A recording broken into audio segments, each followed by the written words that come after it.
Didier, vous avez accepté de répondre à une question de notre consultant star. Il a dû réviser ses questions, donc ça va. Mais il n'a pas assez révisé, je crois. Ou plus si affinité. Allons-y.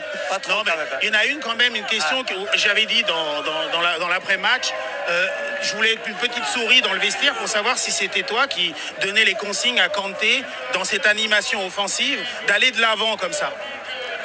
Mais il a cette capacité-là, à partir du moment où il n'y a pas une position complètement figée, notamment entre les trois milieux de terrain, avec Aurélien Tchouameni et Adrien Rabiot, mais N'Ji a cette capacité, au-delà de récupérer les ballons, de très bien se projeter aussi. Donc je ne vais pas le freiner, bien évidemment, parce que c'est toujours difficile pour l'adversaire de contrôler des milieux de terrain qui viennent du deuxième rideau, comme on dit, quoi.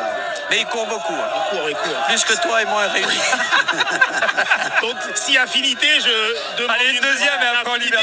Si affinité. Donc, l'autre question, c'est savoir si Griezmann, qui a fait un bon match, mais est-ce que physiquement, il n'a pas eu un petit moment de moins bien quand même dans le cadre du match pour amener offensivement dans l'animation que tu veux, pour emmener ça à son niveau? Mais il a eu 2 occasions nettes, voilà, où il peut mieux faire. Mais Antoine a une influence importante dans notre jeu, mais il a aussi une capacité à faire tellement d'efforts, forcément, qui vont un peu à l'encontre de la lucidité et, dans la dernière zone. Mais voilà, c'est Antoine, il est beaucoup mieux. Il avait eu un premier match un peu plus laborieux, notamment dans la justesse technique.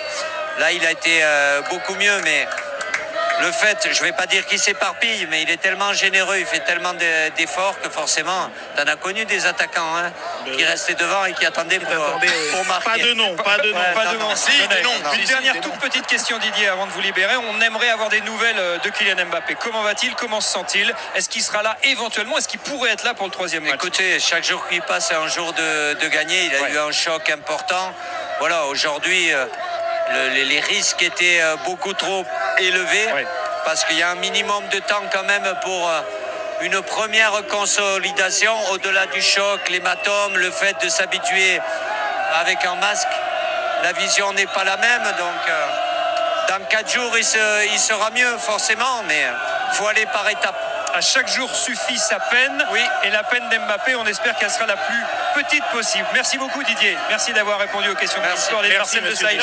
Il s'en est bien sorti quand même. Hein. Oui, il a bien bossé. Il est bien payé pour ça. Même pas.